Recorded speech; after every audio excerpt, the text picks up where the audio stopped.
কেউ যদি বলে আল্লামা সাইদি হুজুরকে যে 50 বছর আপনি কোরআনের হক তাফসির করে বুড়া বয়সে জেলখানায় জেল খাটতেছেন, এর বিনিময়ে আপনার চাহিদা কি? তোমার ভালো চাকরি না, ভালো খাবার নাই, ভালো বাড়ি নাই, এরপরেও তুমি আল্লাহর কোরআন অনুযায়ী চলতেছো, এর বিনিময়ে তোমার চাহিদা কি?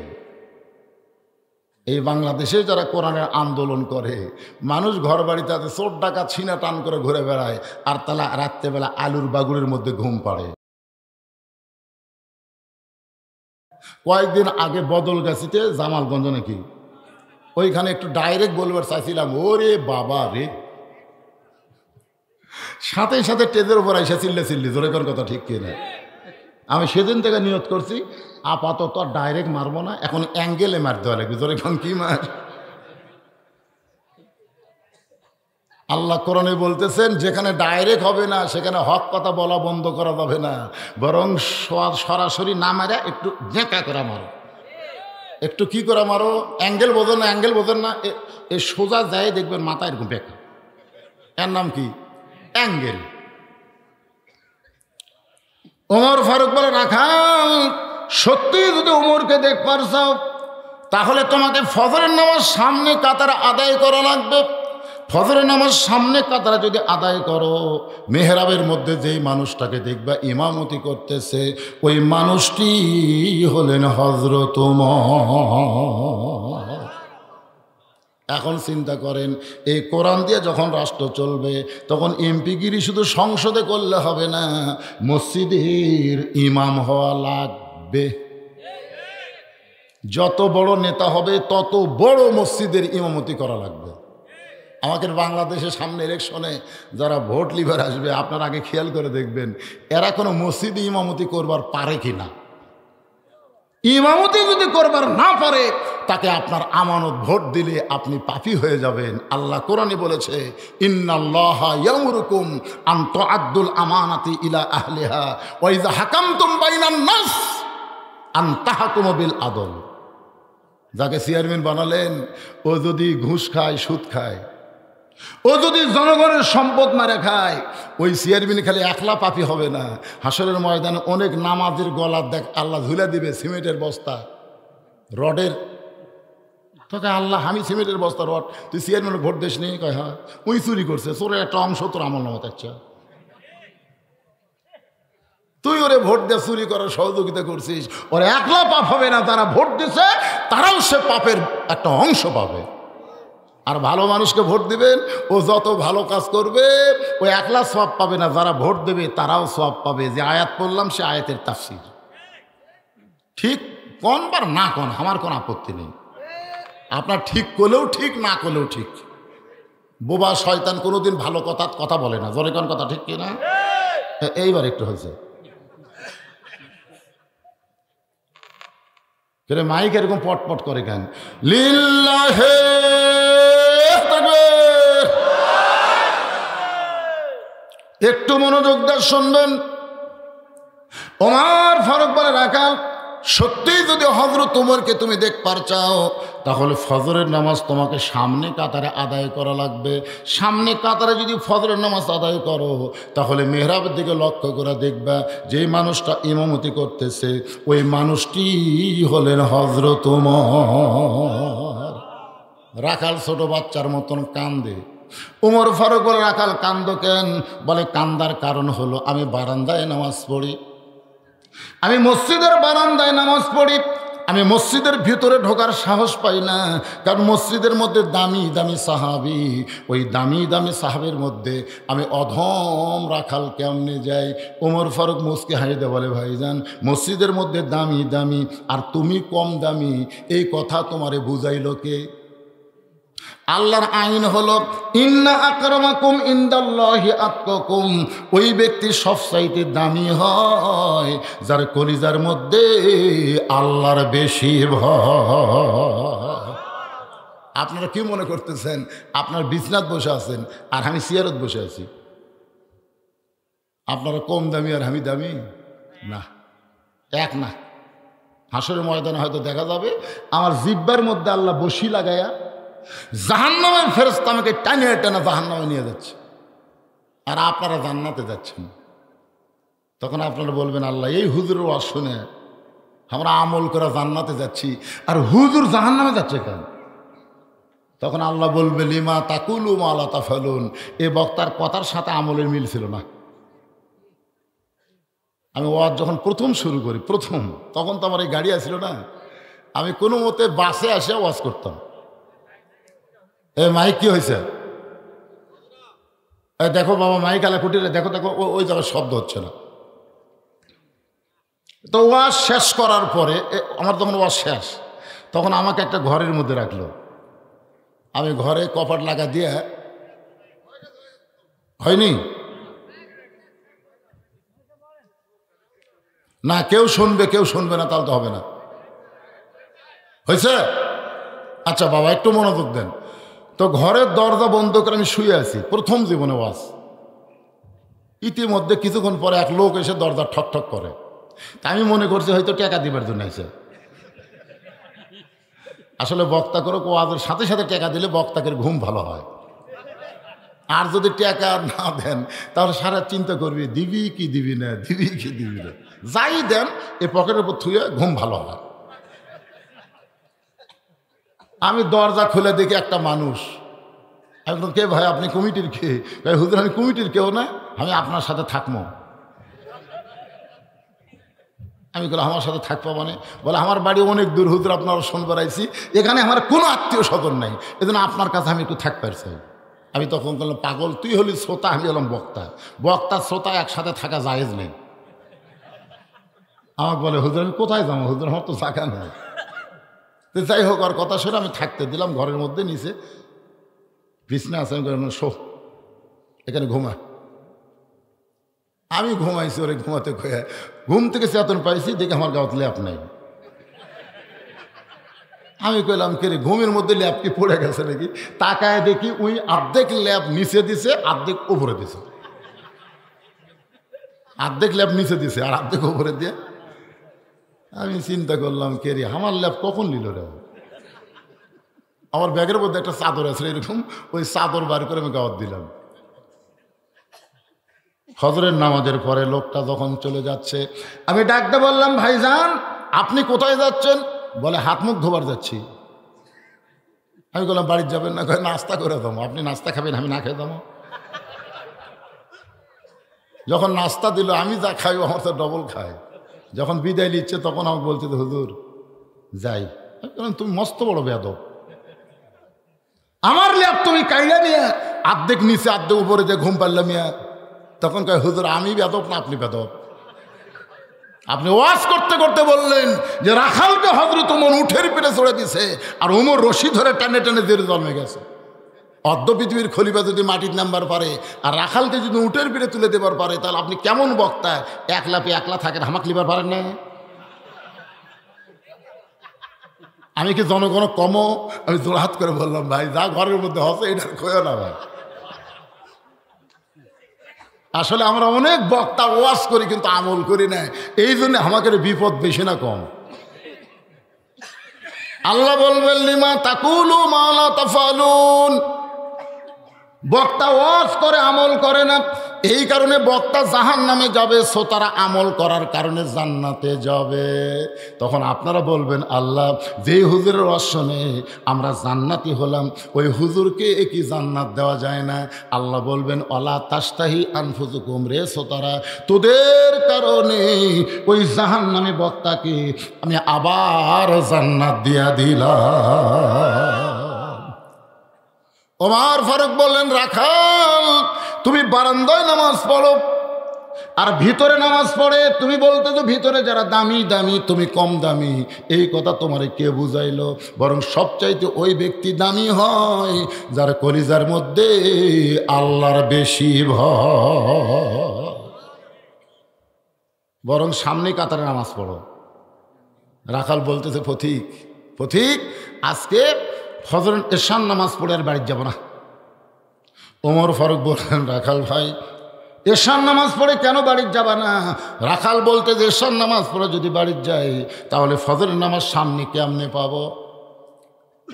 ওমর ফারুক বলেন, রাখাল তুমি কি বলতে পারো 2 ওয়াক্ত নামাজ লম্বা আর 3 ওয়াক্ত তাড়াতাড়ি? খুব খেয়াল করে শুনবেন, আসর মাগরিব এশা এটা তাড়াতাড়ি, ধরে করে এটা কি? আর এশা থেকে ফজর হলো লম্বা, ফজর থেকে জোহর লম্বা, তুমি কি বলতে পারো 2 ওয়াক্ত লম্বা কেন? রাখাল বলে, আমি তো বলতে পারবো না।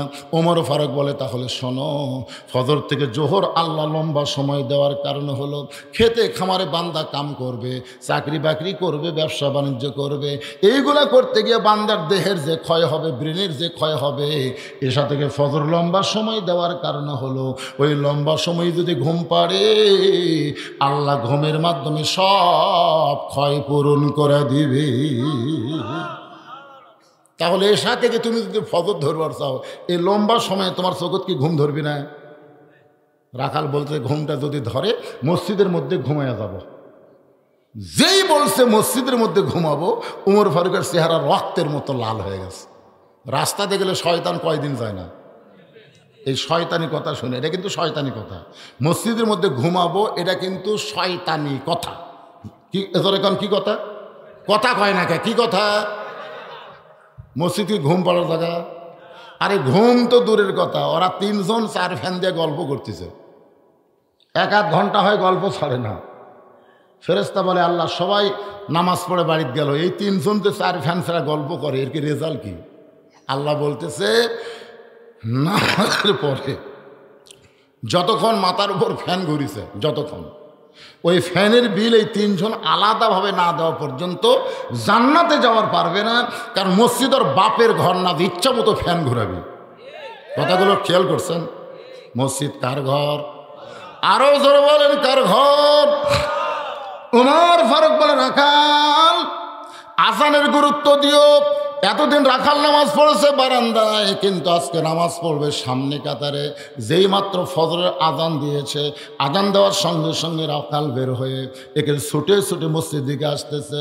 আসার পরে বারান্দাকে লক্ষ্য করে বলে, বারান্দা, আজকের দিনে তোর উপরে নামাজ পড়বো না, আজকে ভিতরে দেখার জন্য আমাকে ঢুকতেই হবে। সুবহানাল্লাহ খান। এতদিন রাখাল নামাজ পড়েছে বারান্দায়, আজকে মসজিদের মধ্যে ঢুকতে গিয়ে কিছু আলাদা নিয়ম আছে। মসজিদের মধ্যে যখন ঢুকবেন তখন কোন পায়ে ঢুকতে হবে? শুধু ডান পায়ে ঢুকলে হবে না, জবান খুলে একটা দোয়া পড়া লাগবে। এই দোয়াটাকে আপনারা জানেন? আল্লাহুম্মা আফতাহ লি, সকলে পড়েন, আল্লাহুম্মা আফতাহ লি আবওয়াব রাহমাতিক। এই দোয়াটা পড়ে রাখাল মসজিদের মধ্যে ঢুকে সামনে কাতারে যাবার চায়। রাখাল যখন সামনে কাতারে যাবার চায়, প্রত্যেকটা সাহাবী নড়ে সরে রাখালকে সামনে যাওয়ার রাস্তা করে দেয়। রাখাল মনে মনে কয়, কে রে, বারান্দার থাকলে একদিন কি ভাবলাম যে মসজিদের মধ্যে দামি দামি, আমি কম দামি, আজকে ভিতরে ঢুকে দেখতেছি হারাও যা আমিও তাই। এটা কিন্তু ভিতরে না ঢুকলে বোঝা যাবে না। আমি নিজের চোখে দেখছি আওয়ামী লীগ, বিএনপি, জামাত, 3 জন মুসল্লি, একটা হুজুরও নেই, খালি বারবার ঘড়ি দেখতেছে। এখন নামাজের সময় হয়ে গেছে, একটা হুজুরও নেই। তখন জামাত ইসলাম বলতেছে, ভাই নামাজের তো টাইম হলো রে, এখন ইমামতি করবি কে? আওয়ামী লীগ বলতেছে, কথা তো তাই রে। বিএনপি বলতেছে, একই কথা ভাই।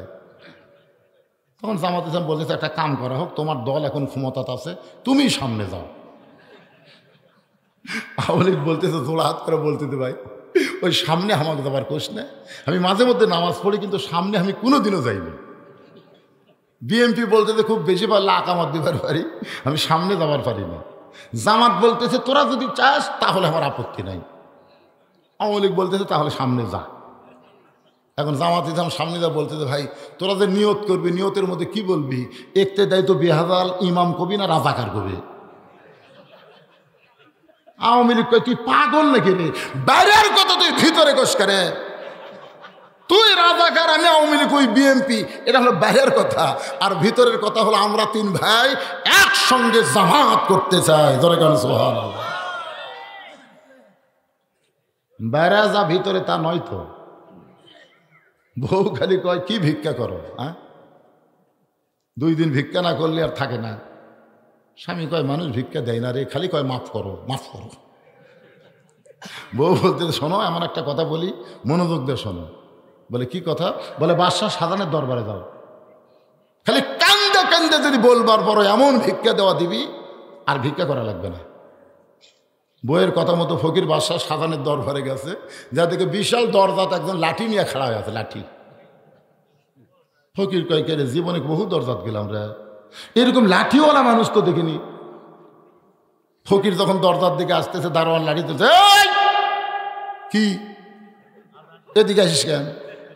এই দরজা দিয়ে বাদশাহ শাহজাহানের উজির নাজির মন্ত্রী যারা, আত্মীয় স্বজন যারা, কেবল তারাই ঢুকবে, তোর মতন ফকির আলে কিন্তু। ফকির দেখতেছে, ওরে বাবা রে, এই যে গরম আছে এক সাইজ করা লাগবে। ফকির দৌড়ে গিয়ে দারোয়ানের দুইটা পা খপ করে ধরে, চোখের পানি যখন দারোয়ানের পায়, দারোয়ান নরম হয়ে বলতেছে, ভাইজান তুমিও যা আমিও তাই, তুমি ভিক্ষা করে খাও আর আমি দরজা পাহারা দিয়ে খাই। ফকির বলতেছে, তাহলে একটু ভিতরে ঢুকবার চাই। দারোয়ান বলতেছে, পাগল রে, তুই ভিতরে ঢুকলি কি বাদশার সঙ্গে দেখা পাবি? আরো 16টা দরজা আছে, প্রত্যেক দরজায় একটা করে দারোয়ান লাঠি নিয়ে দাঁড়ায় আছে, আমি তোরে ছাইড়া দিলে পরের দারোয়ান তো ছাড়বে না। ফকির বলতে, তুমি শুধু ছাইড়া দাও, তারপরে কি হবে চিন্তা করব। দারোয়ান ঠাট্টা করে দরজা খুলে দিতে, যা। ফকির 100 গজ ধরে যায়, দেখে আর একটা দারোয়ান লাঠি, এই কেমনে ঢুকলি? ফকির জানবার যদি চাস প্রথম দরজার দারোয়ানের কাছে যা। ওই আমার পরিচয় পায়া কাঁপতে কাঁপতে দরজা খুলছে, এখন তুই কি করবো চিন্তা কর। দারোয়ান লাঠি নিচে নামায় চিন্তা করে, আসলেই তো তাই, প্রথম দরজার দারোয়ান যখন দরজা খুলে দিছে, এর পরিচয় আছে? খামাখা ওর দরজা বন্ধ করে চাকরি আমি ছাড়বো নাকি? যা, শেষে ফাঁক। ইমাম গাজ্জালি বলেছেন, ইমানের কলেমা নিয়ে মৃত্যু দরজা যারা পাড়ি দিবে, কবর বলো, হাসর বলো, মিজান বলো, পুলসিরাত বলো, আর কোনো দরজায় তাকে আটকানো হবে না। বিনা হিসাবে 8টা জান্নাতের দরজা আল্লাহ খুলে দিবে। সালামুন পড়েন, সালামুন আলাইকুম তিবতুম ফাদখুলুহা খালিদিন।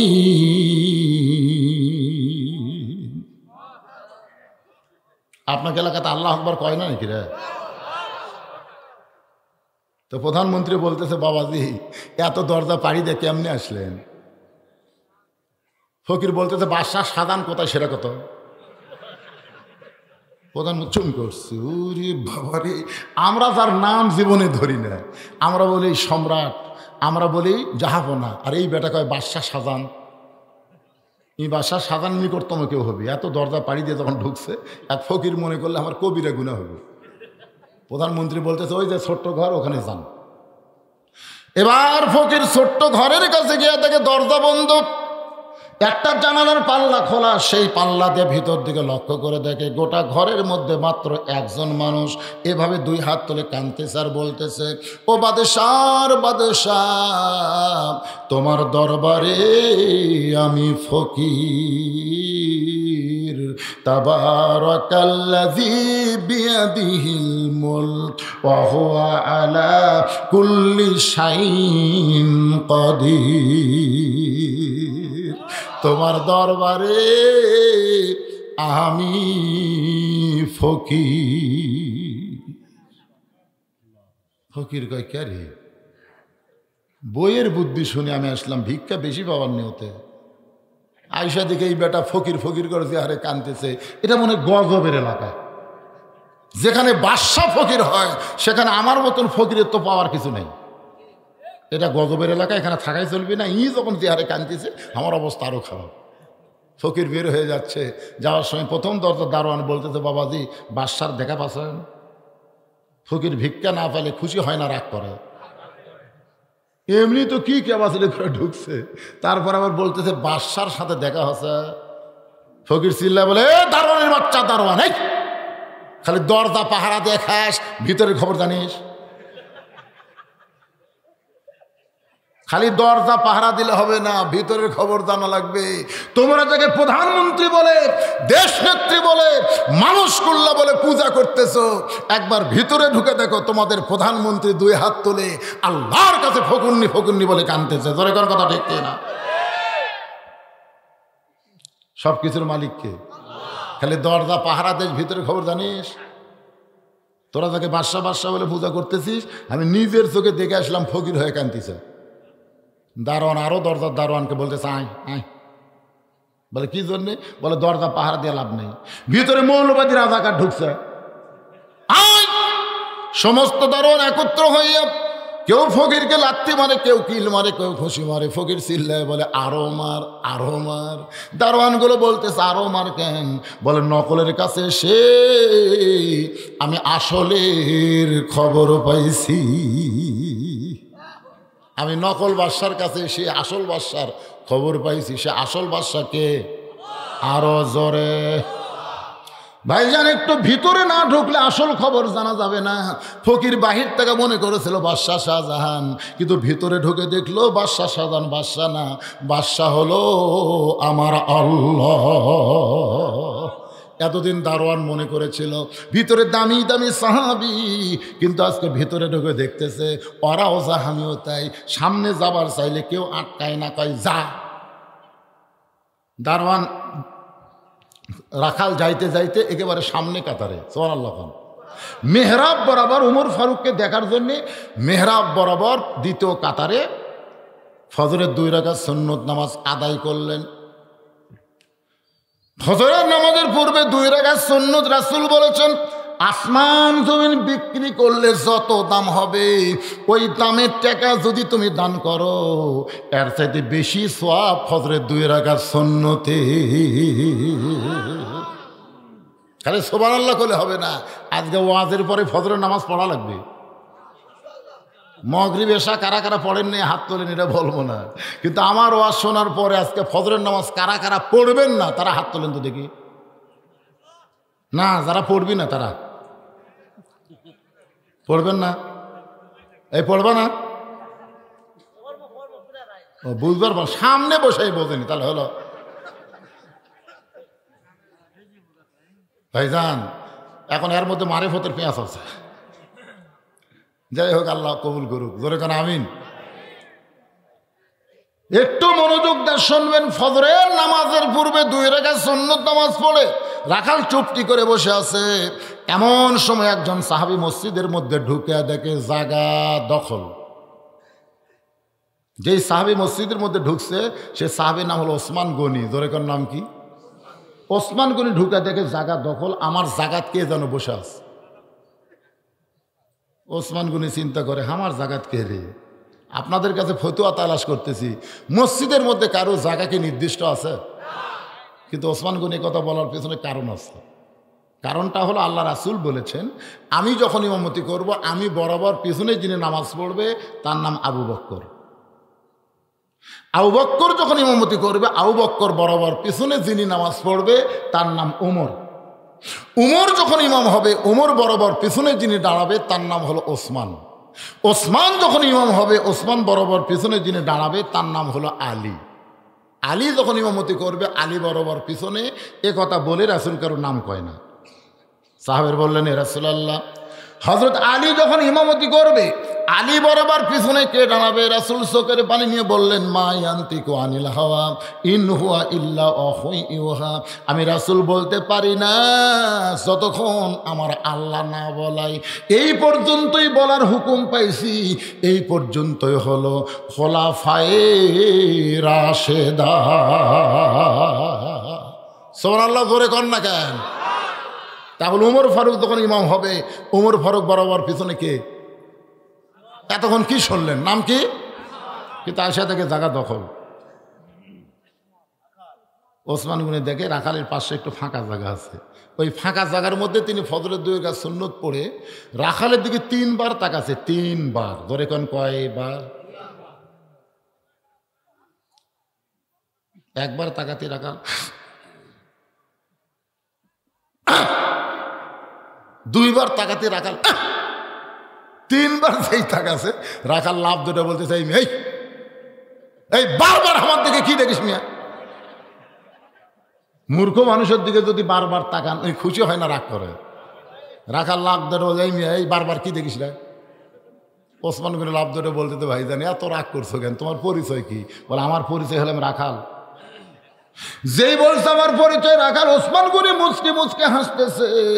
কারণ যারা রাখাল হবে তাদের ভাষা নরম চলবে না, তাদের ভাষা গরম হতে হবে।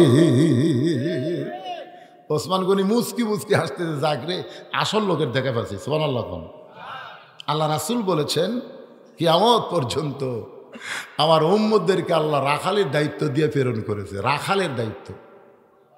এখন আপনারা চিন্তা করতেছেন, হুজুর আমার তো গরু ছাগল নাই, আমি কিসের রাখালি করব?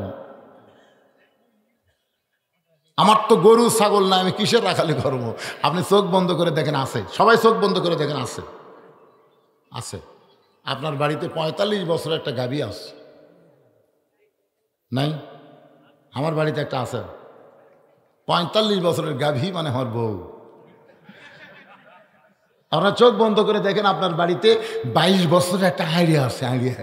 আইডিয়া হলো আপনার ছেলে। একটু ভালো করে খেয়াল করে দেখেন, ১৭ বছরের একটা বকনা আছে, বকনা মানে আপনার মেয়ে। এই তিনটার উপরে আপনার রাখালি করতেই হবে। যদি তিনটার উপরে রাখালি করবার না পারেন, আপনি যতই ইবাদত করেন আপনি জান্নাতে যাবার পারবেন না। এ কথা কন না কেন? আদম নবী কিন্তু দোষ করেনি, দোষ করছে হাওয়া। ধরে কোন কথা ঠিক কিনা? অথচ হাওয়ার দোষের কারণে আদমকে জান্নাত ছাড়া লাগলো। আদম নবী বলল, আল্লাহ আমার কি দোষ? হামাকে খামাকে জান্নাত থেকে বাইর করে দিচ্ছেন।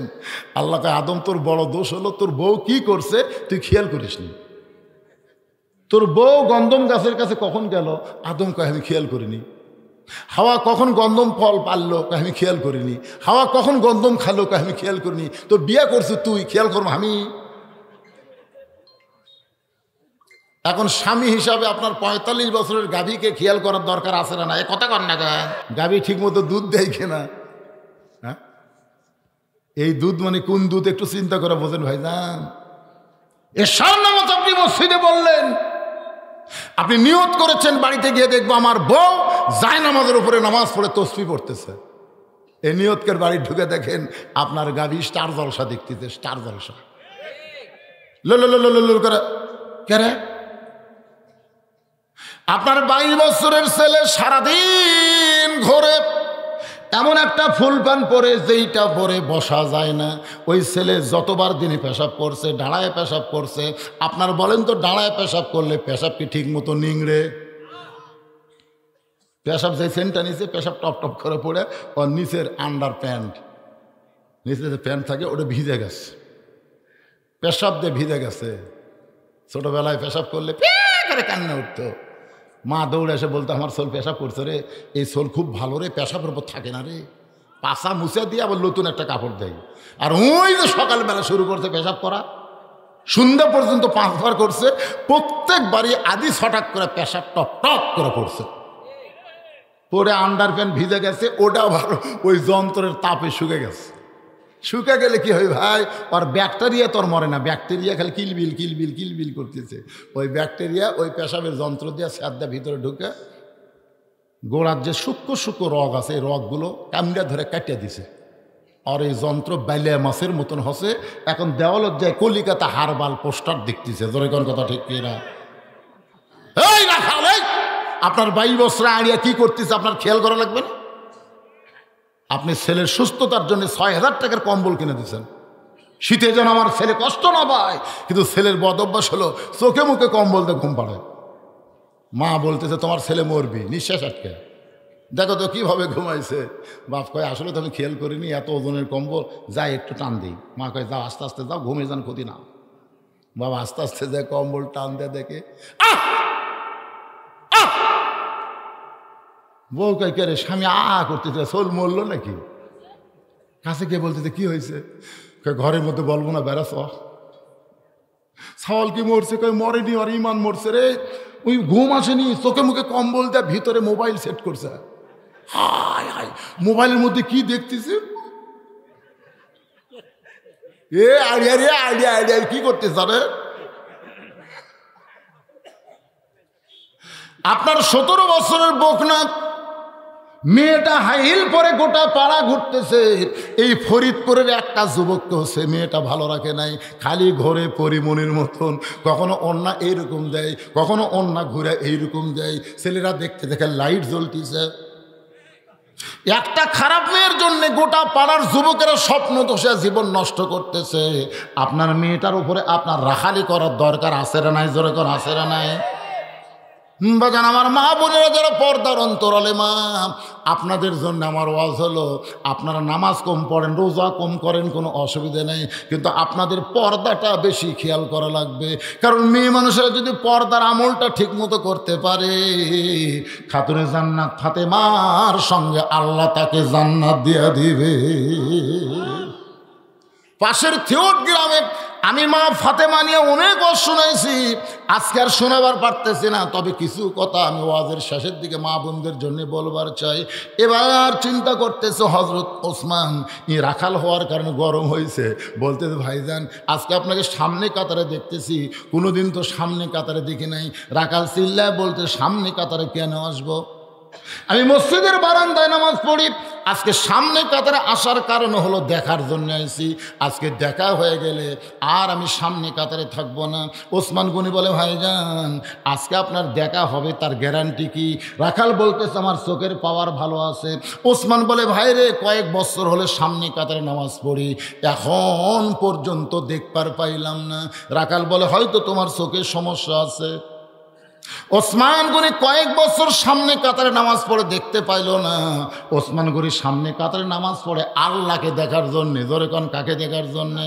আর রাখাল দেখতে চাই কাকে? হজরত ওমরকে। দুইজনের দেখা কিন্তু এক না। রাখাল বলতে ভাইজান আপনার কি দেখার ইচ্ছা আছে? ওসমান গনি বলে ভাই সারা জীবনের একটা সাধনা, একটা বার যদি দেখবার পাই। রাখাল কয় আমি একটা বারই দেখবার চাই, তুমি দেখবার চাইলে আমার হাত ধরো। রাখাল হল ওসমানকে বলতেছে তুমি যদি দেখবার চাও তাহলে আমার হাত ধরো, আমি নিজেও দেখব এবং তোমাকেও দেখায় দিব। এবার হযরত ওসমান রাখালের হাতটা ধরে মনে মনে বলতেছে ইয়া আইয়ুহাল্লাযীনা আমানুত্তাকুল্লাহা ওয়া কুনু মা'আস সাদিকিন। কে হাত ধরছে? কার হাত? চিন্তা করেন, হায়াউন ওসমান সবচাইতে নরম। যারা হজ করছেন, ভাই হজ করছেন তো, ফের এটা হাজি সাহেব একটাও নাই? আপনাদের মধ্যে হাজি সাহেব নাই? মাশাআল্লাহ আছে, হাজার হাজার মানুষের মধ্যে দুই চারটা অবশ্যই আছে। আর সরকার বাংলাদেশের মানুষের জন্য হজ তো খুবই কঠিন করে দিল। এখন যা টাকা লাগবে ভাই, সব তুমি বেচাও হজ করা খুব কঠিন হয়ে যাবে। হায় হায় রে, আমার ইমরান বাবাদের খুব কঠিন হচ্ছে, তাই না? অনেক টাকা।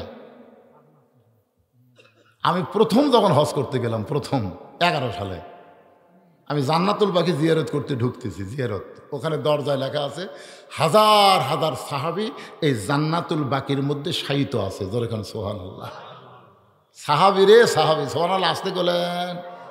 আমাদের বাংলাদেশে একটা সাহাবীরও কবর নেই, একটা সাহাবীরও কবর নেই।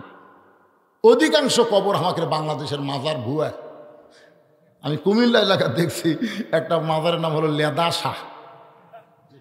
যেরকম কি নাম? লেদা শাহ। কিছু দূর যাওয়ার পরে আরেকটা মাজার ঘোড়া শাহ। তা আমি কইলাম কে রে ভাই, এটা ঘোড়া শাহ ওটা লেদা শাহ, কারণ কি? বলে হুজুর আরো সামনে যান। আরো সামনে গেলেন, সেখানে আছে মুমিন শাহ। 3টাই শাহ, তার মানে কি? বলে ইনি হচ্ছেন আল্লাহর ওলি মুমিন শাহ, ওনার ঘোড়া যেটা মরছে ওটা হলো ঘোড়া শাহ, ওই ঘোড়া যেটি লাদিছে ওটা হলো লেদা শাহ।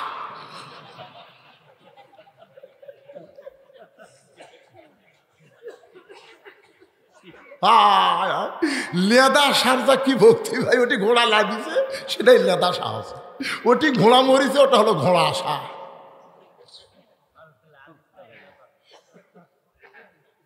আর হাজার হাজার সাহাবী জান্নাতুল বাকির মধ্যে ঘুমায় আছে। সুবহানাল্লাহ কন্যা কেন? যারা হজ করেছেন জান্নাতুল বাকির মধ্যে ঢোকার সাথে সাথে জান্নাতের একটা সুবাতাস তাদের শরীরে লাগতেছে। জোরে করে সুবহানাল্লাহ। কি শান্তি রে! ঢোকার সঙ্গে সঙ্গে যেই কবরটা প্রথম পাওয়া যায় সেই কবরটাই হলো ওসমান গনির কবর। যেই কবর প্রথম পাওয়া যায় ওই কবরটাই হলো ওসমান গনি। ধরে বলেন নাম কি? ওসমান গনি। আল্লাহ কোরআনে বলেছে আল্লাহ গানিয়ুন ওয়া আনতুমুল ফুকারা, আমি আল্লাহ হলাম ধনী, বাদ বাকি সবাই ফকির। ইল্লা ওসমান ও গানিয়ুন, ওসমান হলো ধনী। সাহাবীরা বললেন ইয়া রাসূলুল্লাহ ওসমান ধনী কেমনে হলো? আমরা সবাই ফকির, নবী বলতেছে আমিও ফকির, কিন্তু আমার ওসমান ধনী। সাহাবীরা কয় হুজুর ওসমান ধনী কেমনে হলো? রাসূল বলে শুনবার যদি চাও তাহলে শোনো। একদিন এক সাহাবী আমার কাছে এসে বলতেছে ইয়া রাসূলুল্লাহ একটু সহযোগিতা করেন। সঙ্গে সঙ্গে রাসূল এভাবে জুব্বা আলোক করছে, তাকায় দেখে আমাদের নবী ক্ষুধার জ্বালায় পেটে পাথর বাঁধাতেছে। গরিব সাহাবী বলে হুজুর আমার চাইতে আপনি বেশি গরিব, যেই যাওয়ার চাচ্ছে বলে আয় আমার কাছে আয়, আম্মা সাইলা ফালা তানহার, এভাবে যাওয়া ঠিক না, বস। গরিব সাহাবীকে আল্লাহ নবী বসায় দিয়ে ডাক দিলেন আলী। হযরত আলী লব্বাইক বলে ইয়া রাসূলুল্লাহ তোমার এই ভাই ক্ষুধার যাতনায় আমার কাছে আইছে, আমি পেটে পাথর দেখাইছি। আলী বলতে তো হুজুর আজকে 3 দিন হল আমি কিছু খাইনি, আমার ডাকা লাভ নাই, আপনিও যা ইও তাই আমিও তাই। রাসূল বলে আলী তোকে ডাকছি কি দেওয়ার জন্যে? বলে হুজুর কি জন্য ডাকলেন? বলে ওসমান গনির কাছে একটা চিঠি লেখ। আমি লিখতে পারি না, তুই লিখতে পারিস, লেখ। চিঠির মধ্যে 2000 টাকার অঙ্ক বসা দে, 2000 টাকার অঙ্ক বসা দিয়ে নিচে আমি নবীর নাম লিখে দে, যা। নবীর কথা মতো হয় তাহলে একটা চিঠি লিখে চিঠি নিচে আল্লাহ নবীর নাম লিখে গরিব সাহাবিক দিছে। গরিব সাহাবি চিঠি নিয়ে ওসমানের দরবার যায় থেকে ওসমান গনি আর কেশিয়ার দুইজন ঝগড়া করতেছে। ওসমান গনি বলতেছে এই কেশিয়ার এই 4 আনা গেল কোথায়? 4 আনা হিসাব দে, হিসাব না দেওয়া পর্যন্ত তোর ছুটি নাই। গরিব চিঠি দেখে আর চিন্তা করে 4 আনার জন্য যে হারে ধরছে ওই 2000 দিবে। নবীর কাছে গিয়ে বলতেছে ইয়া রাসূলুল্লাহ আপনি দিবার পারেন না তাও ভালো, কিন্তু এমন কৃপণের কাছে আমাকে পাঠালেন।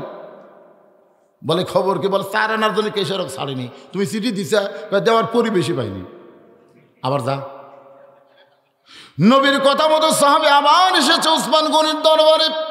আয়েশা থেকে ওসমান গনির কেশিয়ারের কপাল ঘামা ঘাম টপ টপ করে পড়তেছে, আর কিছুক্ষণ পরেই বলতে 4 আনার হিসাব দে, 4 আনার হিসাব দে।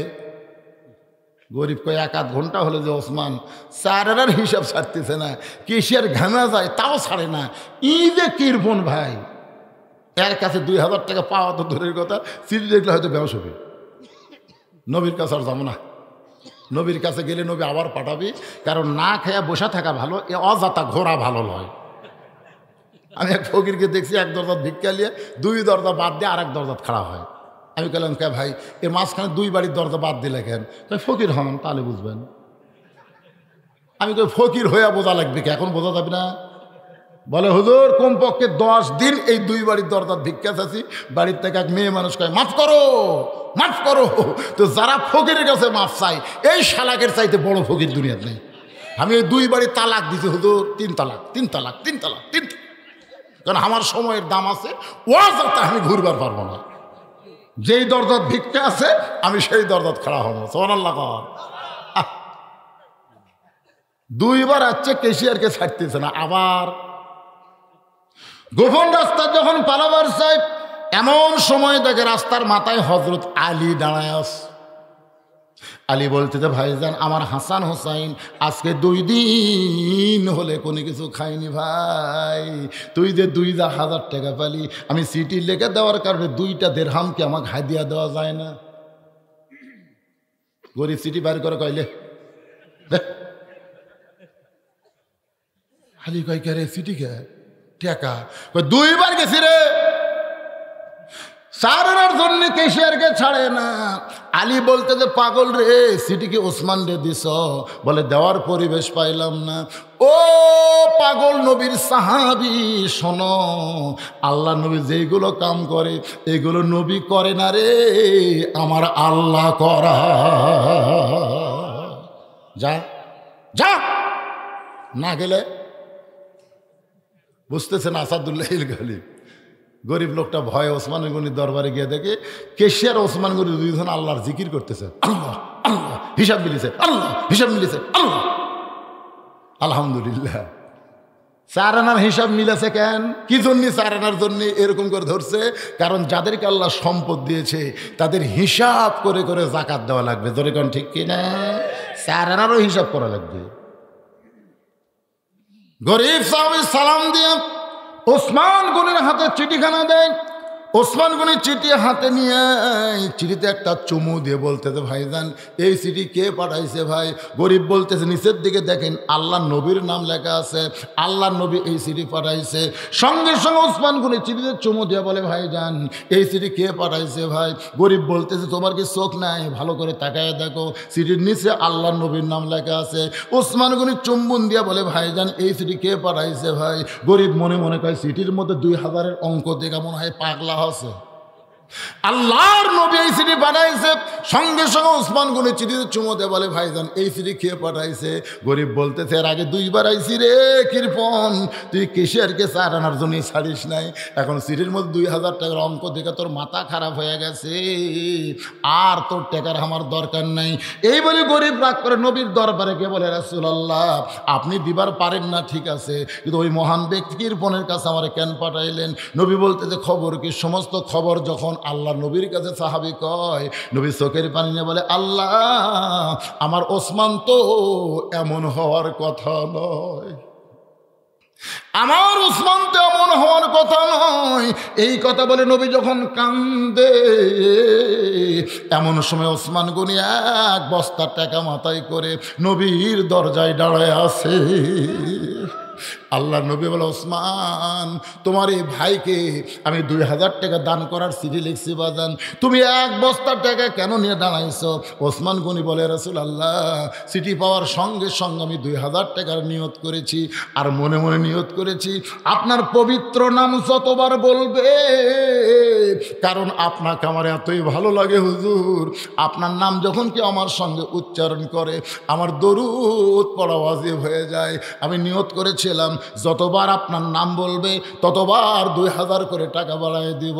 আমার এই ভাই 3বার আপনার পবিত্র নাম বলার কারণে 6000, আর চিঠির কারণে 2000, এই 8000 টাকার বস্তা মাথায় করে নিয়ে আইছি, আপনার পবিত্র হাত দিয়ে আমার গরিব ভাই রে দান করে দেয়।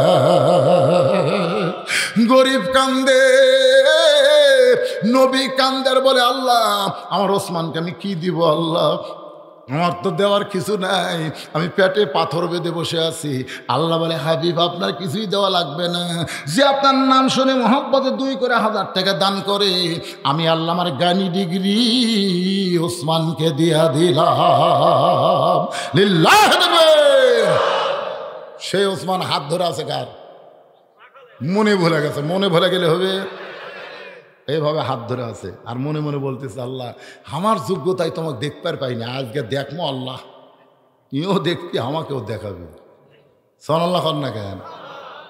ওসমান গনি রাখালের হাতটা ধরে বসে আছে। খুব খেয়াল করবেন, কিছুক্ষণ পরে যখন জামাতের সময় হয়েছে, এমন সময় মুয়াজ্জিন দাঁড়ায় বলতেছে, মুয়াজ্জিন দাঁড়ায় আকামত দেয় কি দেয় না? না বসে থেকে দেয়? আকামত মানে কি?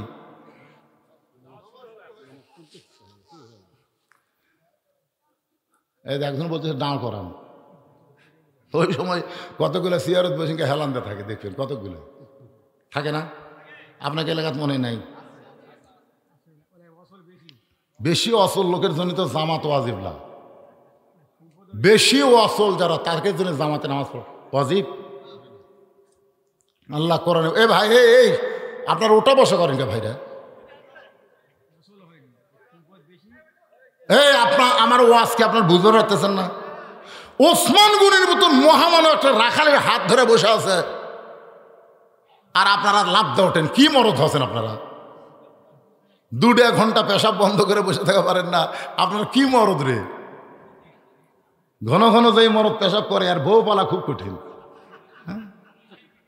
যে যত পেশাবকে কন্ট্রোল করবে আল্লাহ তার যৌবনকে কন্ট্রোল করা তার জন্য সহজ করে দিবে। সুবহানাল্লাহ। এখন তো যৌবন বিদায় নিছে, ছোট ছোট মানুষের চাপা ডাবা গেছে। মা এসে আমার কাছে কান্দে, হুজুর এটা তাবিজ দেন হুজুর, আমার বেটা পরি ধরছে হুজুর। পরি ধরলো কেমনে বুঝলেন? কয় মাঝে মধ্যে গোসল করে হুজুর, মাঝে মধ্যে গোসল করে, কেন দিচ্ছে মাঝে মধ্যে গোসল করে, কারণ কি? এই জন্য বাজান ওটা বসা করেন না, মারাত্মক ওয়াজ। ওসমান গনি রাখালের হাত ধরে বসে আছে। কিছুক্ষণ পরে মুয়াজ্জিন আকামত শুরু করেছে। যেই মাত্র আকামত শুরু হয়ে গেছে, এমন সময় সমস্ত মুসল্লি মসজিদে দাঁড়াইছে, হযরত ওমর মেহরাবের মধ্যে ঢুকতেছে। এখন হয়তো অনেকে চিন্তা করবেন হযরত ওমর মেহরাবে কোন দিক দিয়ে ঢুকলো। যখন মানুষের তৈরি আইন সমাজে থাকে, তখন ইমামকে মসজিদের দরজা দিয়ে মেহরাবে আসতে হয়। আর আল্লাহর কোরআন দিয়ে যখন রাষ্ট্র চলবে, তখন ইমাম মানে শুধু ইমাম না, ইমাম হলো সমাজের সবচাইতে বড় নেতা। জোরে কোন ঠিক কিনা? উমর ফারুক যদি মনে করেন কথার কথা মসজিদের দরজা দিয়ে যদি মেহরাবে আসে, আর সমস্ত সাহাবী যদি একবার করে মুসাফা করবার চায়, তাহলে অবস্থা কি হবে? আর দুই একজন সাহাবী যদি কোলাকুলি বোঝেন না, এই জন্য চোরের মতন ওই মেহরাব থেকে একটা দরজা, ওই পারে একটা রেস্টরুম আছে, ওই দরজা দিয়ে ওমর ফারুক মেহরাবের মধ্যে ঢুকে গেছে। মুয়াজ্জিন সাহেব এমন সময় বলতেছে কদ কামাতিস সালাহ, কদ কামাতিস সালাহ। সঙ্গে সঙ্গে রাখাল আল্লাহু আকবার। রাখাল যখন আল্লাহু আকবার কইছে, ওসমান গনি হাত ছাড়া দিছে। হাত ছাড়া দিয়ে বলতেছে, কে রে ভাই, ইমাম সাহেব ভুল করলে মানুষ লোকমা দেয়, আর এখনো কদ কামাতিস সালাহ মানে আকামতি শেষ হয় নাই, আর তুমি আল্লাহু আকবার লোকমা দিলে। রাখাল বলতেছে, এই জন্যই তো তুই কানা, এই জন্যই তুই দেখতে পাস না রে। আমি কি জন্য লোকমা দিলাম মেয়ে তুমি জানো না? পিছনের কাতার থেকে একজন সাহাবী দৌড়ে এসে রাখালের হাত হ্যাঁচকাতে ধরল, এই পাগলাই, এই কারের সঙ্গে তুই খারাপ ব্যবহার করলে? তুই কারে কানা কানা বলতেছিস? তুই কারে, তুই তাকারে তিরস্কার করতেছিস? তুই কি জানিস সেই মহামানবকে? রাখাল বলতেছে, আমি বারান্দাত নামাজ পড়ি, আমি ভিতরের কাউকে চিনি না। সাহাবী চিল্লা বলে, পাগল রে, যেই মানুষটাকে তুই কানা কানা বলতেছিস, এই মহামানব হলো আল্লাহর নবীর ডবল জামা জিন্নুরাইন। ওসমান গনির একটা ডিগ্রি কি? এক আহলে হাদিসের বক্তা বলতেছে, হত ওসমান জিন্নুরাইন, ওসমান জিন্নুরাইন। ও শেষ করে আসলে বললাম, ভাই জিন্নুরাইন মানে কি? তা বলে, হুজুর দুই নূরের অধিকারী। আচ্ছা, সেই দুই নূর কে? বলে রোকেয়া আর কুলসুমা। আমি বললাম, তোমরা যদি কও নবী মাটির তৈরি, আবার নবীর মেয়ে তোমরা নূর কও। বাপ যদি মাটি হয়, মেয়ে নূর কেমনে হয়? জিন্নুরাইন করলে দুই নূরের স্বামী, দুই নূরের অধিকারী, তাহলে মেয়েরা নূর হলে বাপ কি? এখন আপনারা বলবেন, হুজুর আপনি কি ফেতনা বাজাবেন নাকি? না, ফেতনা না, নবী মাটির তৈরি। আমরা অনেক সময় কি বলি, আমার জীবনটা মাটি হয়ে গেল রে, এই সরকার ক্ষমতাতে আসার পর থেকে আমার ব্যবসাটা মাটি হয়ে গেল। জোরে কোন কথা ঠিক? কথা কয় না? তাহলে আমার জীবন মাটি, ব্যবসা মাটি, এই মাটি দিয়ে আপনি কি বুঝতেছেন? কিছুই কয় না এরা, কথা কয় না কারা।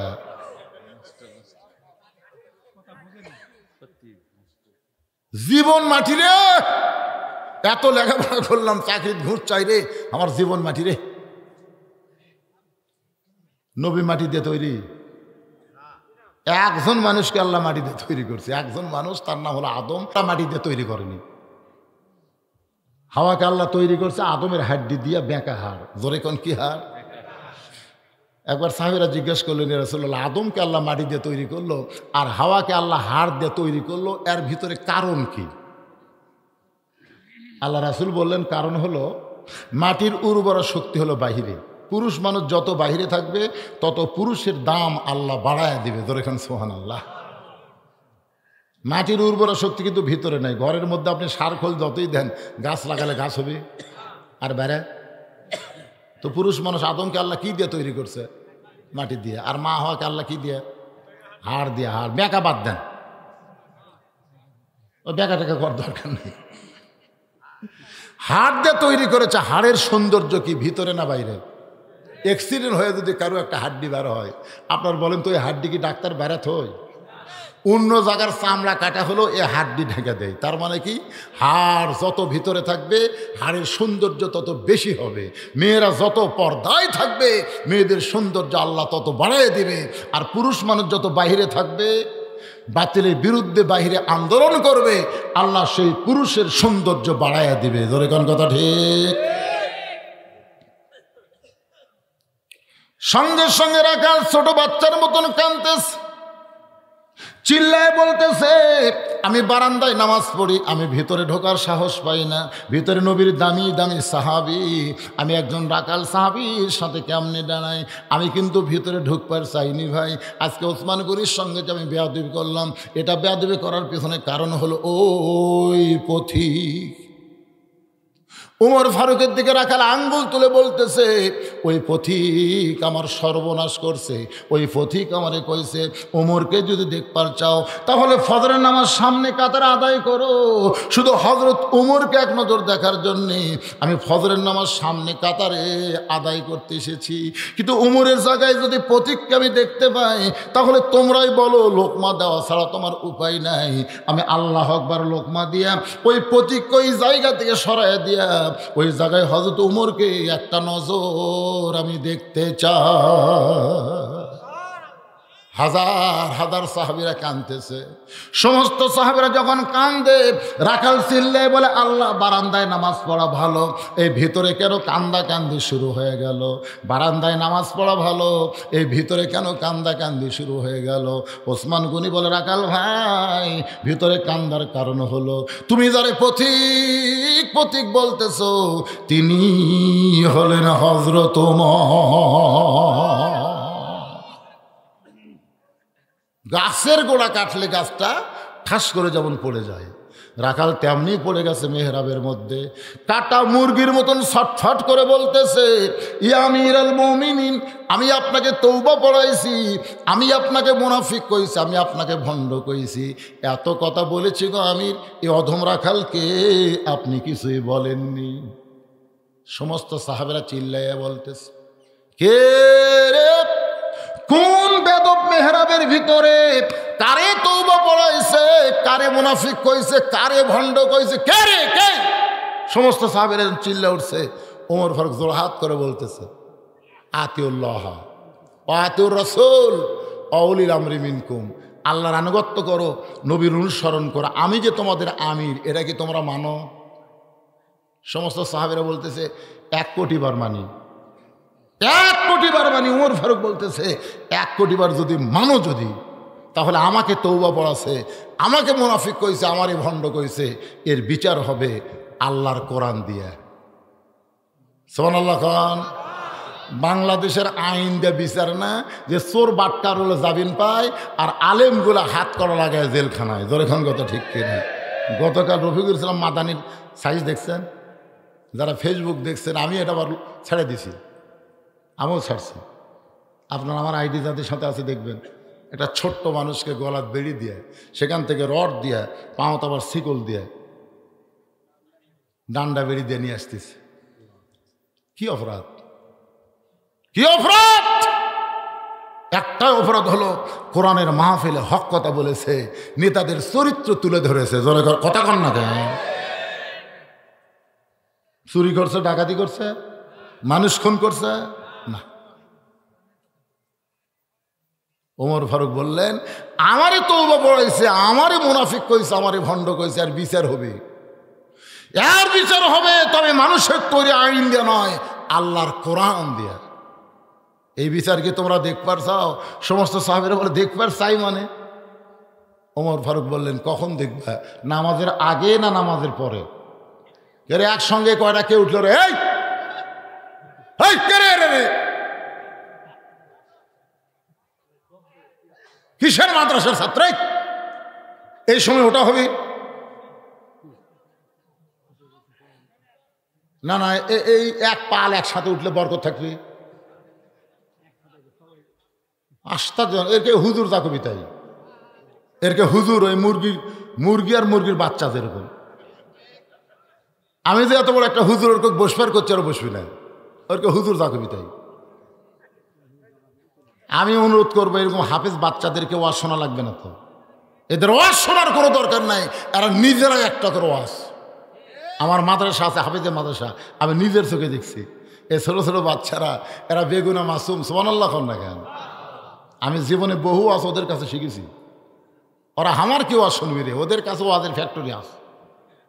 আমার এক মাদ্রাসার আবদুল্লাহ 7 বছরের বাচ্চা পেশাবখানা যায়, আমি মমতামিকে বললাম ইজিহারে কাশতিতে পেশাবের গন্ধ ভিতরে ঢুকতেছে। হুজুর কই, হুজুর এটা তো আসল কাজ না। বলে কি কাজ? বলে এটা পেশাব নিগড়ানোর কাজ। আমি বললাম সুবহানাল্লাহ, যেটা আমি জানি না আমার মাদ্রাসার আবদুল্লাহ আমাকে শিখালো। সুবহানাল্লাহ কর না কেন? এই মাদ্রাসার বাচ্চারা সবসময় আল্লাহর কোরআন নিয়ে থাকে, সবসময় থাকে কি থাকে না? পবিত্র না অপবিত্র অবস্থায়। কোরআনের চাইতে বড় ওয়াজ আছে নাই। সেই কোরআন পণ্যওয়ালায় এই সময়ে এদের এত রাত পর্যন্ত ওয়াজ শোনা লাগবে কেন? এখন এরা গোটা কোরআন হেফজ করে মুখস্থ করবে। যে সমস্ত বাচ্চারা এই দীর্ঘ রাত পর্যন্ত ওয়াজ শুনলে আমরা দোয়া করি আল্লাহ সবাইকে হক্কানে হাফেজ আলেম হিসাবে কবুল করুক। জোরে কোন আমিন, জোরে বলে আল্লাহুম্মা আমিন। তবে এ হয়ে একসঙ্গে উঠে যাওয়া ঠিক না, এতে মাহফিলের বরকত নষ্ট হয়। ওমর ফারুক বললেন, তোমাদের কাছে আমি জানতে চাই আগে নামাজ না আগে বিচার? কারণ মুয়াজ্জিন আকামত দিয়ে দিছে, আকামত দেওয়ার পরে নামাজ আগে না বিচার আগে? জোরে বলেন কি আগে? সাহাবেরা বলতেছে আমিরুল মুমিনিন, আল্লাহর কোরআনের বিচার দেখার জন্য আপনাকে তওবা পড়াইছে, আপনাকে মুনাফিক কইছে, ভণ্ড কইছে, এটা দেখার জন্য আমাদের মনটা খালি উসকুস উসকুস করতেছে। কিন্তু কি করব হুজুর, আগে নামাজ তারপরে বিচার দেখব। ওমর ফারুক 2 রাকাত ফরজ নামাজের ইমামতি করবেন। 2 রাকাত ফরজ নামাজ আদায় করতে বেশি হলে, খুব যদি বেশি হয়, বড় জোর 5 থেকে 6 মিনিট লাগতে পারে। জোরে কোন কথা ঠিক কিনা? এই 5-6টা মিনিট ওমর ফারুক সাহাবী দিয়ে নামাজ পড়বে। আর আমি আপনাদের কাছে এই মাহফিলের খরচ বাবদ, এই কোরআনের মহব্বতে যারা এখানে এসেছেন তাদের কাছে একটু ব্যাগ যাবে, রুমাল যাবে। আল্লাহর হস্তে এই মাহফিলের জন্য, কোরআনের জন্য আপনারা দান করবেন। যার পকেটের টাকা আছে তার কাছে আমার দাবি আছে, দান বাক্স টাকা আসলে দেন না, দান বাক্স ঠেলা দেন। ফেরেশতাকে আল্লাহ পকেট ভরা টাকা দিয়ে মসজিদ দান বাক্স ঠেলা দিল। আল্লাহ কয় দান বাক্স ঠেলা দেয়নি রে, এরা জান্নাতকে ঠেলা দিয়া সরাইয়া দিছে। কারণ আমার রাস্তায় 10টা টাকা যদি কেউ দিয়ে দেয়, এই 10টা টাকা ব্যথা যাবে না, ওই 10 টাকা জান্নাতের ব্যাংকে আমি অ্যাকাউন্ট করে দেব। আখিরাতের আদালতে দেখবে ওই দানটাই তাকে জান্নাতে পৌঁছায়া দিবে। এই জন্য আপনাদের কাছে ব্যাগ যাবে, রুমাল যাবে।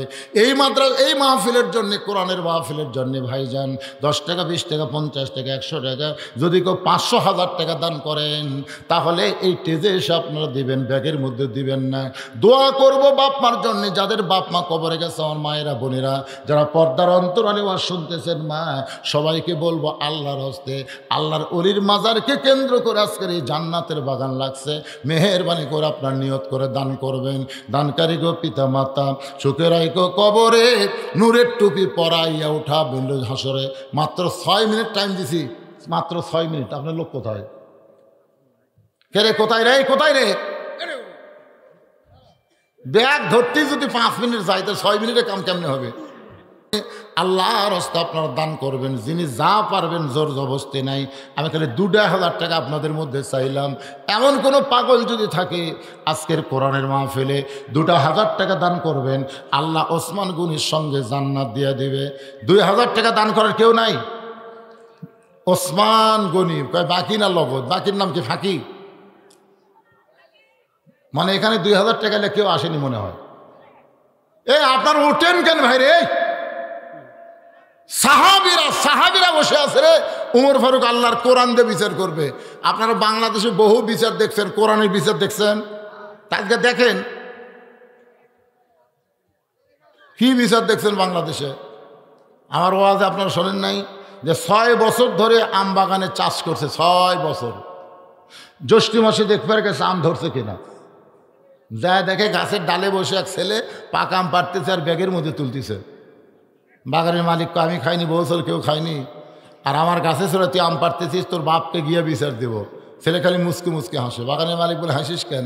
বলে বাপকে কোথায় গিয়ে বিচার দেবেন, আমার বাবাও আর এক গাছে চড়ছে। তাকে দেখে ওর বাপ খালি আম পাড়ের বস্তা ভরায়। গাছের নিচে বসে কান্দের বলে আল্লাহ বিচার দিমু কার কাছে, বেটা ওসর বাপ ওসর। আজকে বাংলাদেশে বিচারের অবস্থা তাই হয়ে গেছে। জোরে কোন কথা ঠিক কিনা? আসল বিচার কাক কয় একটু দেখে যান। আমাদের ভবিষ্যৎ জেনারেশন যেন কোরআনের বিচার বাংলার জমিনে দেখতে পায়, জালেমগুলো যেন জেলখানায় থাকে, আলেমগুলো যেন মুক্ত হয়। ধরে কোন ঠিক কিনা? ভালো একটা কথা বলবো আপনাদের, কোনো ভালো মানুষকে অন্যায়ভাবে জেলের মধ্যে যদি নানা রকম দোষ দিয়ে বন্দি করে রাখে, বুঝবেন তার দিন দিন জনপ্রিয়তা বাড়ে না কমে। ইউসুফ আলাইহিস সালামের জনপ্রিয়তা বাড়ছে না কমছে? আজও বাংলার জমিনে অন্যায়ভাবে যাদেরকে জেলের মধ্যে রাখছে তাদের দিন দিন জনপ্রিয়তা অনেক আল্লাহ বাড়ায় দিছে। ধরে এখন সুবহানাল্লাহ। আমির হামজার ওয়াজে 50,000 লোক হতো, এখন যদি বের হয় 5 লাখ লোক হবে। ধরে কোন কথা ঠিক কিনা? জনপ্রিয়তা কমলো না বাড়লো? সাইদে হুজুরের ওয়াজে যদি 5 লাখ লোক হতো, এখন বার হলে 50 লাখ হবে। আল্লাহর বিচার একটু আপনাকে দেখাবার চাচ্ছি ভাইজান। 6টা মিনিট পর 6 মিনিটে আপনাকে আদায় হয়ে যাবে। আদায় হয়েছে? এই গামছাগুলো ফুটি গেল রে, আদায় করে যার মনে তাই লিয়ে গেল না টেজর দিবি? কারণ বর্ডারের কাছে, শোনেন, বর্ডারের কাছে যেগুলো গ্রাম আছে এই সকল গ্রামে নিশাখোর বেশি। ফেন্সি ডিলিয়া বা এগুলো পাওয়া যায়। ধরে কোন ঠিক কিনা? পাওয়া যায় কি যায় না? এই কথা কন। 5 বিঘির 500 এক মাহফিল করছে, 29টা এরকম ব্যাগ দিছে, ব্যাগ আইছে 21টা কি 20টা, আর বাদ বাকি সব গায়েব। মাইক দেখা আর ব্যাগ পাওয়া গেল না, টেকাইলে আর আউট হয়ে গেছে।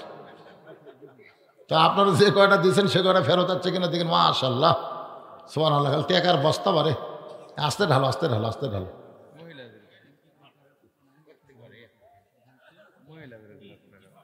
হ্যাঁ কি মেম্বার সাহেব কি কয়, কি বলছে? হ্যাঁ, পুরুষের এই কটায় ফের আর আছে নাই দুটাই?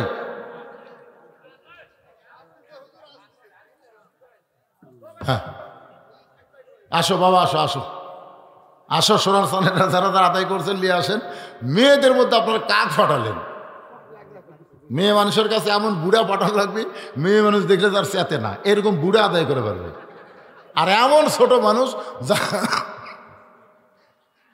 যারা কিছুই বোঝে না। কি বুঝলেন? এমন ছোট মানুষ যারা কিছু বোঝে না, এমন বুড়া মানুষ যাদের চেতে না। এছাড়া মাঝখানে কাউকে মেয়ে মানুষের কাছে আদায় করার পাঠান যাবে? কথা কর না কেন, যাবে না। এই জন্য অনেক জায়গায় মেয়ে মানুষের মধ্যে মেয়েরাই আদায় করে। মেয়েদের মধ্যে কার আদায় করবে? মেয়েরাই আদায় করবে, পুরুষেরা ঢুকতে পারবে না। কিন্তু আজকের সিস্টেমকে আল্লাহ ভালো জানে। সকলে মহব্বতে লা ইলাহা ইল্লাল্লাহ, লা ইলাহা, লা ইলাহা ইল্লাল্লাহ, লা ইলাহা ইল্লাল্লাহ, লা ইলাহা ইল্লাল্লাহ। এ সোনার সানের আপনার বসেন না কেন? একটাবার বসেন তো। এই যে খাড়া হওয়া হসে রে ভাই, এই 9:30 থেকে এখন 11:45 বাজতেছে, এ সোয়া 2 ঘন্টার মধ্যে এরা বসে না রে। এ বসো, 1 মিনিট বসো। এ বসার জায়গাটা তোমার জান্নাতের সাক্ষী হবে। কি কথা বোঝেও না। একটু বসো, একটু বসো বসো বসো, বয়নারা বসো। অনেকে পেশাব পায়খানা করে পানি লেয় না, তো বসলে কাপড় মাখা যাবে, এই জন্য বসে না। তো সেই রকম লোক তো আর এখানে আসেনি। বসো বাবা, সবাই বসো, সবাই আল্লাহর রাস্তায় বসো। যারা গেছে চলে গেছে, ধানের মধ্যে চিটা পাতার না থাকাই ভালো। বিশাল ধানের ঠিক, সবগুলো ধান। একজন বলতেছে বাতাস দে, এখন একটা ফ্যান নামিতে ভাই এইরকম। তাহলে বাতাস দিলে চিটা পাতানের বাপেরও ক্ষমতা নেই থাকতে পারবে। যেই বাতাস ধরেছে ধানগুলো উঠেই পড়ে, আর চিটা পাতান উড়ে উড়ে চলে যায়। যখনই কোনো মাহফিলে চিটা পাতান দেখ পারছেন, একটা আদায় দেন। আদায় দিলেই বুঝতে পারবেন কারা চিটা পাতান। এই চিটা পাতানের বাপেরও ক্ষমতা নেই এই মাহফিলে থাকে, এরা উড়িয়া চলে যাবে। আর যারা ইমানদার দানাদার তারা কোনো সময় যাবে না, যতই আদায় ধরুক এরা বসেই থাকবে। ধরে খান সুবহানাল্লাহ। তো আমরা পিওর ধান এখন পাচ্ছি, চিটা পাতান চলে গেছে। এখন আল্লাহর কোরআনের বিচার আমাদের দেখার দরকার আছে না নাই?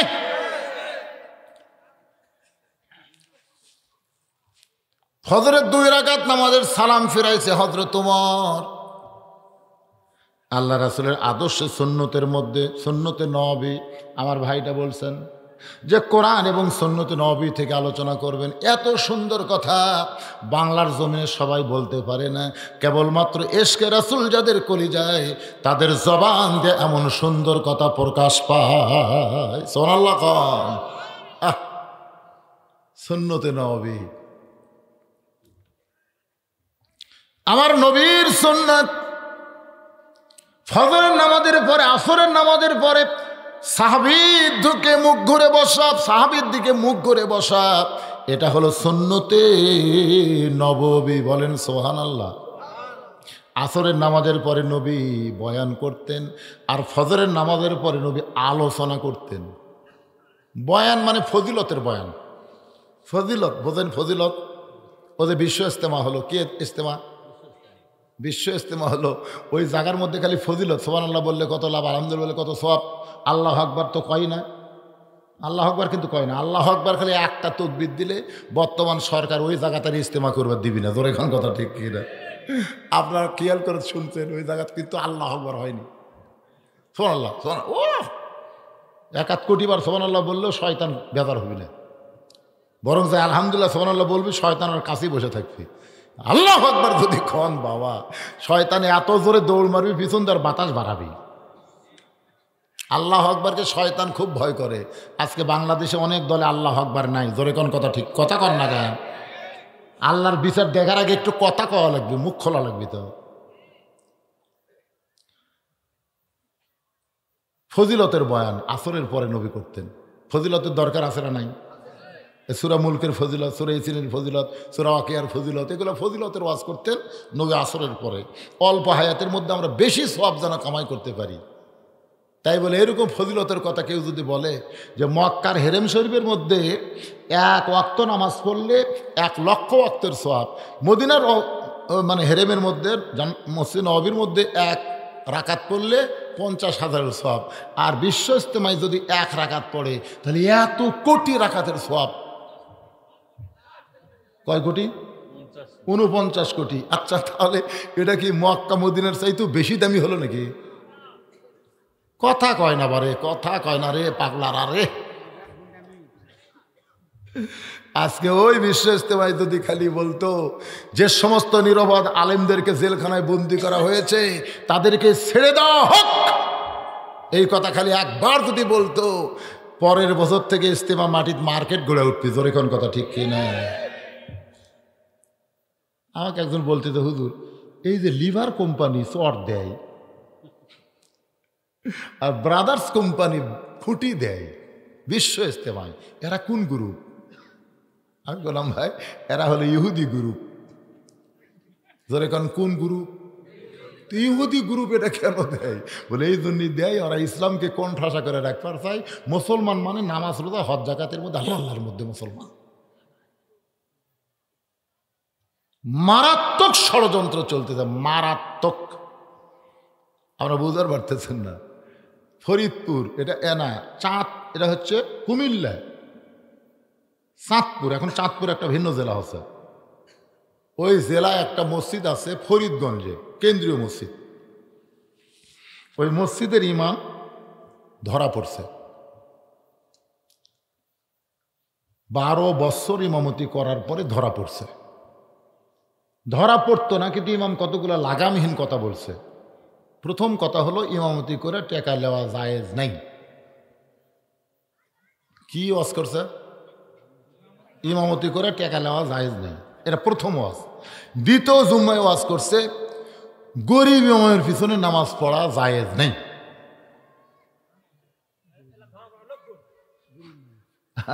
এখন বাংলাদেশে যারা ইমামতি করে তারা ধনী না গরিব? আর যদি টাকা না লাই চলবে কি করে? তখন ওই ফরিদপুর থানার সব ইমাম একত্র হয়ে র্যাব অফিসে কমপ্লেন দিছে যে হুজুর হয়ে সুদের বিরুদ্ধে ঘুষের বিরুদ্ধে ওয়াজ না করে ইমামের বিরুদ্ধে ওয়াজ করে কেন? বেপর্দার বিরুদ্ধে, ঘুষের বিরুদ্ধে, সুদের বিরুদ্ধে, এগুলোর বিরুদ্ধে ওয়াজ নাই। নবী নূরের না মাটির, এই লিয়ে ফেতনা বাজায়। জোরে কোন কথা ঠিক কিনা? আমাদের একটু সন্দেহ হচ্ছে, আপনারা একটু দেখেন তো। র্যাবের যিনি মেজর তিনি হুজুর ডাক দিছে। ডাক দেওয়া বলতেছে হুজুর একটু ঘরের মধ্যে চলেন। ঘরের মধ্যে যা বলতেছে মানে ঘরের মধ্যে আশেপাশে খালি পুলিশেরা খাড়াই আছে, র্যাব খাড়াই আছে। হুজুর বসে বলতেছে আপনি কে? যেই কথা আপনি কে চুম করছে। তখন র্যাবের মেয়েদের সন্দেহ থেকে রে আপনি কে বলতে চুমকে উঠলো। তাহলে পরের ভাষা তুই কে? এই তুই কে রে? তুই সুদের বিরুদ্ধে ঘোষের বিরুদ্ধে কথা কস না, হুজুরের বিরুদ্ধে কথা কস, তুই কে? ঠেলার চোটে কছে স্যার আমি খ্রিস্টান। হায় হায় তুই খ্রিস্টান? এই যে চিটাগাঙ্গে একটা গোপন মাদ্রাসায় আমি 2 বছর লেখাপড়া করছি। এই 2 বছর লেখাপড়া করার পর আমি হুজুর সাজা, আমি আসলেই হুজুর না, আমি হুজুর সাজা 12 বছর ইমামতি করছি। এখন ওর পাশে যারা 12 বছর নামাজ পড়লো বিনা বেতনে, ওরকে নামাজ হলো, টাকা না হয় দেওয়া লাগলো না, নামাজ হসা, তাহলে কি হলো? এখন চিন্তা করেন, এখন সব মেজর বলতেছে, র্যাবের মেজর বলতেছে এই 12 বছর তুমি মুসলমানের মধ্যে ইমাম সাজা তুমি কি দেখলে? তখন বলতেছে স্যার শোনেন, আমাদের খ্রিস্টান গ্রুপ, এই শুধু আমি না, এরকম বহু ইমাম বাংলাদেশে আছে যারা হুজুর সাজা মুসলমানের মধ্যে ঢুকে আসল মুসলমানকে খুঁজতেছে। আসল মুসলমান তো বলে আসল মুসলমান কিভাবে খুঁজতেছে? বলে আমরা এ পর্যন্ত খুঁজে 3 দল মুসলমান পাচ্ছি। ধর এখন কয় দল? এ কথা কন। একদল মুসলমান হামরাও যা এরাও তাই, একদল মুসলমান হামরাও যা এরাও তাই, এরা খালি নামে মাত্র মুসলমান, এরা ইসলামের কিছুই করে না। এদের বিরুদ্ধে কোনোদিন শয়তান লাগবে না, ওরাও যা হামরাও তাই। আর একদল মুসলমান খালি মসজিদকে আল্লাহর ঘর বিশ্বাস করে, গোটা বাংলাদেশ আল্লাহর এটা বিশ্বাস করে না। সমস্ত মুসলমানকে মসজিদ একত্র করবার চায়, মসজিদের ফজিলত বলে, মসজিদের সব বলে, কিন্তু মসজিদের সব যে বাহিরের থেকে কামাই করা লাগবে ওই বাহিরের কথা বলে না। এদের বিরুদ্ধে কোনোদিন শয়তান লাগবে না, কারণ এরা সামান্য জায়গা আল্লাহ দিয়া বাদ বাকি সব হামাকরক দিছে। আমাকে অর্থনীতি মানে, আমাকে রাজনীতি মানে, আমাকে সমাজনীতি মানে, কিন্তু মসজিদের মধ্যে গেলে খেলে আল্লাহু আকবার সেজদা দেয়। এদের বিরুদ্ধেও কোনোদিন খ্রিস্টান ইহুদি লাগবে। আর একদল মুসলমান, এরা মসজিদকে আল্লাহর ঘর বিশ্বাস করে, মসজিদের সমাজ আল্লাহর কোরআন রাসূলের বিধান দিয়ে সমাজে চালু করবার চাই, এদের বিরুদ্ধেই। তো বর্তমান বাংলাদেশে মসজিদের সমাজ গোটা বাংলাদেশে চালু করবার চাই, শুধু মসজিদ আল্লাহর ঘর না, গোটা বাংলাদেশ আল্লাহর। এই চিন্তা চেতনায় যারা কোরআনের আন্দোলন করে, এদের বিরুদ্ধে ইহুদি খ্রিস্টান সবসময় তৎপর। জোরে করার কথা ঠিক কিনা? একটু মনোযোগ দিয়ে কথাগুলো শুনবেন, অল্প সময়ের মধ্যে গল্পটা শেষ করে দিব। ওমর ফারুক সাহাবীর দিকে মুখ করে বসে থাকতে পারলেন না, এক দৌড়ে গিয়া ওই বসে থাকা রাখালকে হেঁচকা টান দিয়া বুকের সঙ্গে চাইপা ধরে কপালে একটা চুমা দেয়। সাহাবীরা বলতেছে আমির আল মুমিনিন, আল্লাহর আইন দিয়ে বিচার করবেন, সেই বিচার দেখার জন্য আমরা ধৈর্য নিয়ে বসে আছি, অথচ যার বিচার করবেন তাকে বুকের মধ্যে নিয়ে কপালে একটা চুমা দিলেন। ওমর ফারুক চোখের পানি বের করে বলে এর চাইতে বেশি কিছু দেওয়া দরকার ছিল, কিন্তু আমি বেশি দিবার পারলাম না। আমার ভাইকে বুকের মধ্যে নিয়ে কপালে একটা চুম্বন দিলাম রে। সাহাবীরা বলে সে আপনাকে তওবা পড়াইছে, মুনাফিক কইছে, ভণ্ড কইছে, এরপরেও কি তাকে কিছুই বলবেন না? ওমর ফারুক বলে সাহাবীরা রে, রাখালের এত কথা হজম করার পিছনে একটাই মাত্র কারণ, আমি রাখালকে দেখি নাই, রাখালের ভিতরে আল্লাহর কোরআনকে দেখার জন্যে এত কথা আমি ইচ্ছা করে হজম করেছি। এত কথা হজম না করলে আল্লাহর কোরআন যে কত বড় পাওয়ার, এটা আমি ওমর দেখতে পাতাম না। আজকে বাংলার জমিনে আমরা শুধু কোরআনের ওয়াজ শুনি, বাস্তবে আল্লাহর কোরআনকে দেখার আশা কি আমাদের নাই? কবে দেখবেন? কবে দেখবেন? একটু চেষ্টা করা লাগবে ভাইজান, একটু কোরআনের দল করা লাগবে, কোরআনের আন্দোলন করা লাগবে। ঘরে বসে থাকলে হবে না। ইমানের দাবি যদি কোরবানি হয়, সেই দাবি ঘরে বসে থাকা নয়। ইমানের দাবি হলো কিছু বিনিময়, সেই বিনিময় যদি কলিজার ঘাম হয়, সেই ঘাম দিতে যেন তৈরি থাকি। ওগো দয়াময় আমার আল্লাহ দয়াময়। অল্প দিনের মধ্যে খুব কষ্ট করে আজকের এই জান্নাতের বাগান লাগাইছে। আমরা সকলের জন্য দোয়া করতে রাজি আছি। সবাই সবার জন্য দোয়া করব, দোয়া করব। ভাইজান কেউ ওটা বসা করবেন না, কারণ দোয়াটা হলো মাথা, আর দোয়া মুখ্যল ইবাদত। দোয়াকে বলা হয়েছে মাথা, মগজ। দোয়াও কিন্তু একটা ইবাদত। দোয়া কি? ইবাদত। নামাজ একটা ইবাদত, দোয়া একটা ইবাদত। এখানে অনেক মানুষ আমরা একত্র হয়ে দোয়া করব। এই দোয়ায় সবাই সামিল হবো। দোয়ার সময় ওটা বসা করবেন না, বিরক্ত করবো না। এই ভিডিও ম্যানদের আমি বলতেছি, বক্তা যখন দোয়া করে খালি পটপট করে খোলে, তখন মানুষের নজর ওই দিকে যায়। তোমরা উঠবে না, তোমরাও দোয়া সামিল হবে। সবাই সবার জন্য দোয়ার দরকার আছে না নাই? সকলে ইস্তেগফার করে আস্তাগফিরুল্লাহ রব্বি মিন কুল্লি জামবি ওয়া আতুবু ইলাইহি। জি সভাপতি সাহেব কেউ?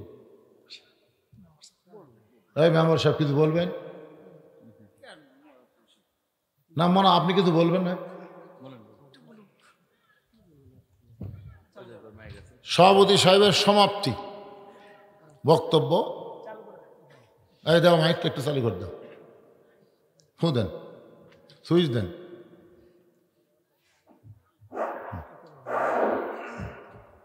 ওটা বসা করবে না, ধৈর্য নিয়ে বসবেন। আলহামদুলিল্লাহ, আমাদের প্রধান আলোচক মেহমানের আলোচনা উনি শেষ করেছেন। এ পর্যায়ে আজকের এই তাফসীরুল কুরআন মাহফিলের সম্মানিত সভাপতি মহোদয়, আমার শ্রদ্ধাভাজন চাচা, বাদশাহ ইউনিয়নের ৫ নম্বর ওয়ার্ডের সম্মানিত সাবেক মেম্বার, অত্র ঈদগাহ ময়দানের সম্মানিত